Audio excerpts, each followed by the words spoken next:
In 2006, the Nintendo Wii was released as a state-of-the-art modern game console, the first of its kind to be complete with motion controls. Well, the first of its kind to successfully integrate motion controls, anyway.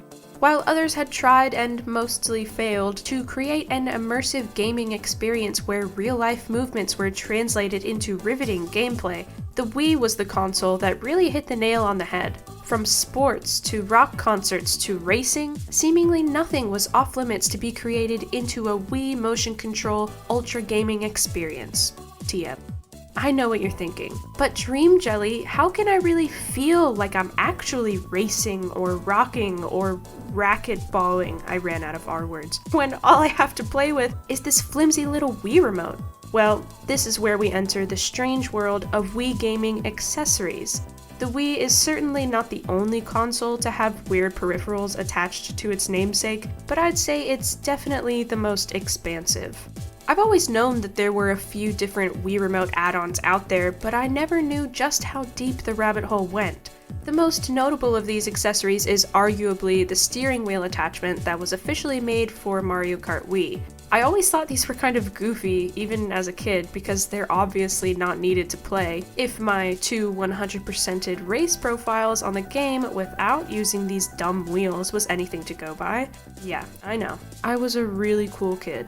But at the same time, I could see how maybe these steering wheels could make the game feel more immersive, especially because they weren't limited just to the official Mario Kart versions. There were plenty of other colors and styles, including a mounted steering wheel if you wanted to feel like you were playing a janky game of Crazy Taxi at the arcade. You could even make your own if you didn't care too much about looks, because the official versions were kind of just glorified cardboard box Wiimote holders themselves when you think about it. With so many games to choose from, a steering wheel could add an extra element to the fun for all the classic racing games, from Action Girls Racing to Eminem's Kart Racing, to even Billy the Wizard Rocket Broomstick Racing.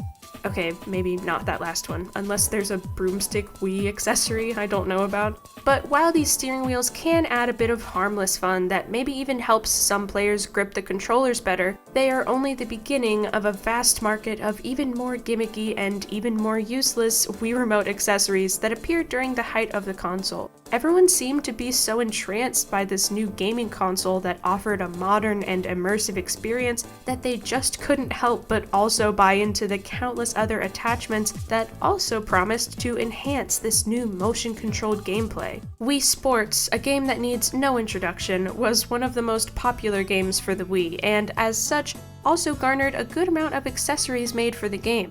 From golf clubs to tennis rackets, there were tons of plasticky additions to make it really feel like you were out on the greens and clubbing that ball. I don't know anything about golf. A few name-brand sports equipment companies even joined in, making branded accessories to fully capitalize on the market. Because obviously, unless you're playing Wii Boxing with Everlast accessory gloves, you'll never have any chance of defeating Matt. Not sponsored, by the way. While I still believe that 100% of the accessories you'll see in this video are totally useless, I also think that for the right person, they can be kind of fun. For younger kids especially, I'm sure it helps their imagination to play with a plastic tennis racket or ping pong paddle. But while these accessories are already impractical, a few people out there thought to themselves, you know what, let's make it worse. While some sports equipment adapts pretty well into a Wii Remote attachment, not every sport has something that can fit this mold. In some sports, the ball you're playing with is pretty much the only equipment there is. But as you might have guessed, making a Wii Remote accessory that's shaped like, I don't know, a bowling ball or something is obviously out of— oh, never mind. Somehow, even with the various be aware of your surroundings warnings and the creation of the Wiimote safety strap, all due to Wiimote-related injuries sustained to people and TVs alike, at least one person thought it was still a good idea to create a bowling ball accessory that's only purpose is to be pretend thrown at a TV screen. While there is a safety strap attached to this, just like a regular Wii Remote, I still can't help but think that it probably didn't help very much. I don't know how much this thing weighed, but the motion of throwing a bowling ball combined with a heavier weight in your hand must have definitely created more cracked TVs than not. Nice throw! I also don't even get how you could play with it. There are 3 holes for your fingers just like a regular bowling ball, and all of the buttons of a Wii remote, but Wii Bowling requires you to hold and then release buttons as you throw, but your fingers are in the holes, so I just think I'm missing something here. I'm not sure if the bowling ball is better or worse, though, than the accessory football that's obviously shaped like a football, but also has a hollowed out spot for the Wii remote. I feel like at least with a bowling ball, there's less force applied to each throw, but football is all about long, powerful throws, so I could see this ball also stirring up a bit of family drama when little Timmy goes for the touchdown and ends up causing a meltdown instead. Nice shot! Also in the category of hobby equipment that probably shouldn't have been made into a hunk of plastic that gets thrown around or generally aimed at the TV is this dart accessory, fishing rod, and pool cue attachment. Sure, the pool cue doesn't technically get thrown around, not during a regular game of pool at least, but it definitely encourages the typical jabbing motion of the game, and with how long this accessory makes the Wii remote, I feel like little Timmy is just bound to cause even more trouble with this one too. So maybe sports, even Wii-based sports, can get a little too violent when played in the house. Why not leave the plastic bowling balls and darts alone and play a more relaxing game instead? Also now enhanced with the power of needless peripherals. There's plenty of other nice, calm hobbies to choose from. What about cooking? A variety of cooking utensils attached to the Wii remote could definitely provide that extra bit of immersion while you play with everyone's favorite fictional mother. Or maybe a set of medical instruments for the trauma center players is what you're after, including everything a renowned surgeon needs. Some forceps, a syringe, no needle for safety, of course, maybe this is supposed to be a scalpel? A different syringe, and I think that's the needle. And who could forget every surgeon's necessity, a radar display? You know, for letting you know when submarines are passing through the patient.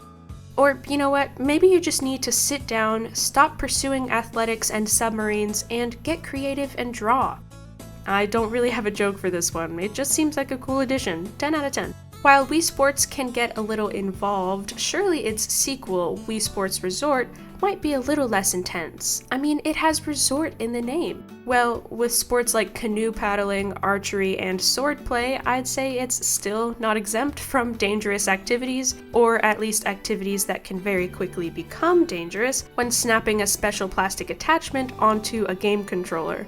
Canoe paddling is definitely the least dangerous of these games, but again, extending the Wiimote's range even slightly can surely quickly end up with more trouble than expected, let alone when those attachments are meant to simulate swords in head-to-head combat. Fortunately, the bow attachments I've seen don't seem to include any arrows that can actually be fired with them, so that's a good sign, at least.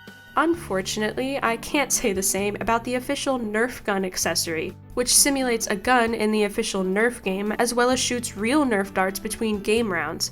I know that foam Nerf darts aren't exactly what most people would call dangerous, but I still think it's worth mentioning how weird of an accessory this is. Obviously it's a tie-in for the game, but it just seems unnecessary for it to be multifunctional.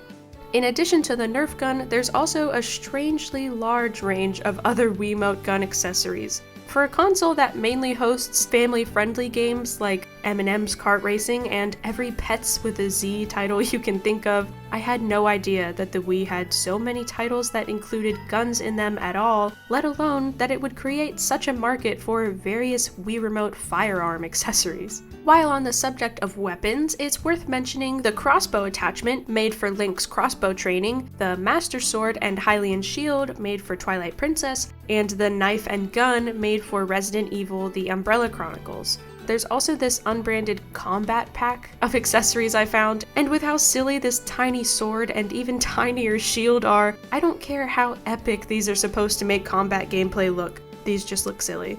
But you know what always helps a person look cool, guaranteed? Being the cool guy with a guitar. Guitar Hero has been a fan favorite since releasing on the PS2, but with the Wii came the release of Rock Band, a clear competitor to Guitar Hero that featured a very similar playstyle. Rock Band definitely wasn't made for the Wii, nor was it released exclusively for it, but it was the first of these rhythm guitar controller games to release for the console. Rock Band ended up becoming a lot more accessible to casual players because of its Wii release, and as such created an even larger market for the accessory instruments that accompanied the game.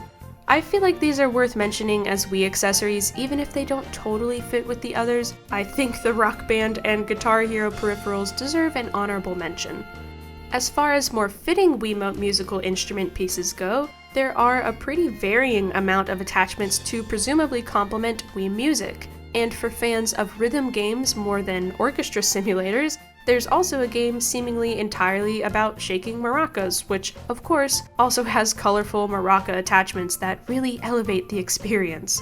And for the players who want a music-based and accessory-enhanced playstyle, but prefer to avoid actual musical instruments altogether, there's always DJ Hero, the Guitar Hero spin-off that also has its own dedicated turntable-based controller. I couldn't tell you why this one seems so much goofier to me than any of the Rock Band pieces or other musical instruments.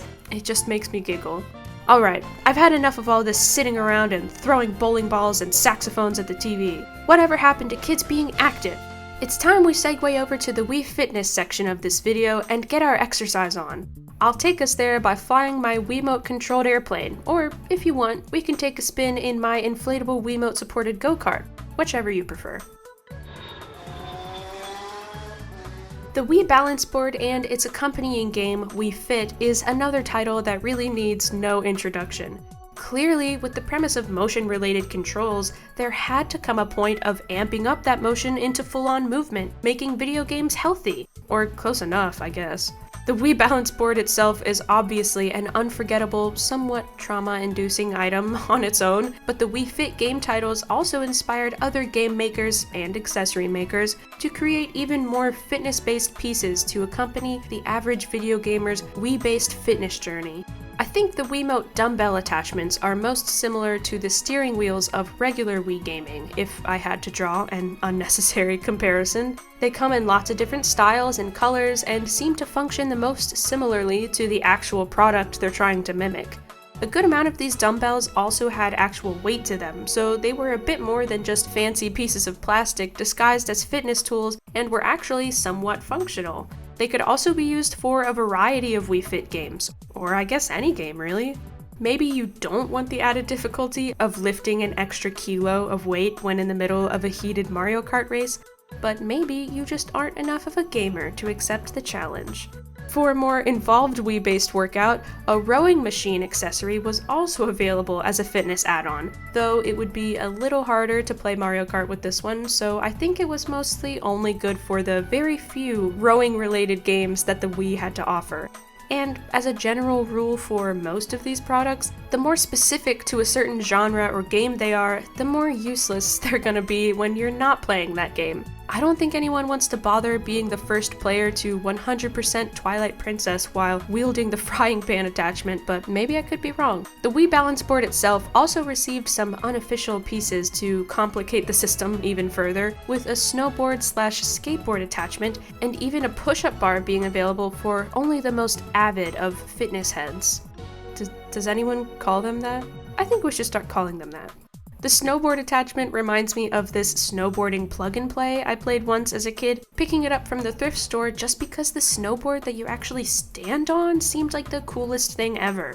In reality, the game was not very fun at all, even with the snowboard gimmick, and I think it ended up back at the thrift store not too long later. So even though the promotional images for this balance board attachment may make this guy look like he's super cool and having a great time, I suspect that it didn't really make any snowboarding or skateboarding game any more fun than it was already going to be.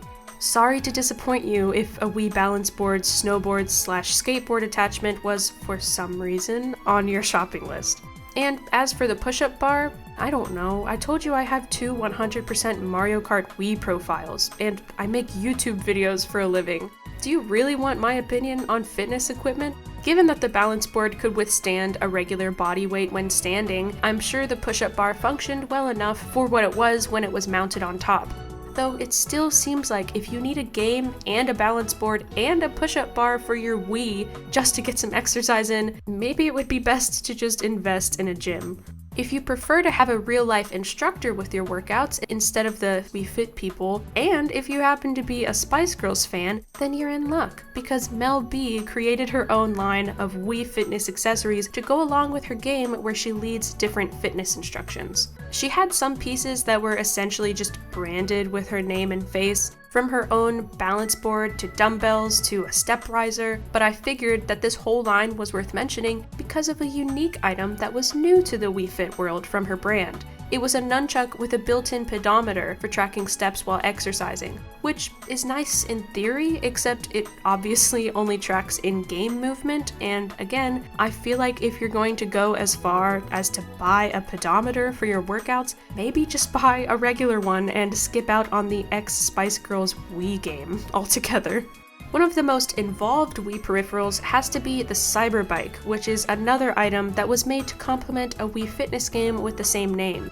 While I'm sure this provided a somewhat accessible option to people who were looking to up their fitness game, this, even more than the Mel B pedometer nunchuck, what a weird phrase, seems like something that should maybe just be skipped over in favor of an actual exercise bike, or maybe still just a gym membership instead. Maybe instead of a Cyberbike, you could go for one of the least involved Wii Fit accessories, these cheap little wings that you strap on to play the Wii Fit Flying Chicken game, because I know you're in the market for some of those. While a lot of these weird and pretty useless products existed because of the excitement and hype around the Wii in its earlier years, I think it's interesting to note that these types of accessories haven't even been phased out at all. Despite the discontinuance of the Wii, there are still plenty of Switch pieces that are marketed as the exact same thing as the Wii Remote products, and history repeats itself yet again. Will we ever learn? Don't even get me started on Nintendo Labo though, that's a different kind of beast, all on its own. While I still think basically every accessory I covered is pretty silly, I still can't help but look at these and think back to a time when life was simpler, when for some people their only worry was which Wiimote tennis racket attachment to use for the best gaming experience. That, or how to get the Wiimote bowling ball unstuck from their drywall. As much as I think they're silly, they're a fun kind of silly, pretty impractical and unwieldy, but just for the heck of it. It's a nice reminder of the fact that even when people make stupid things, they can still be a lot of fun.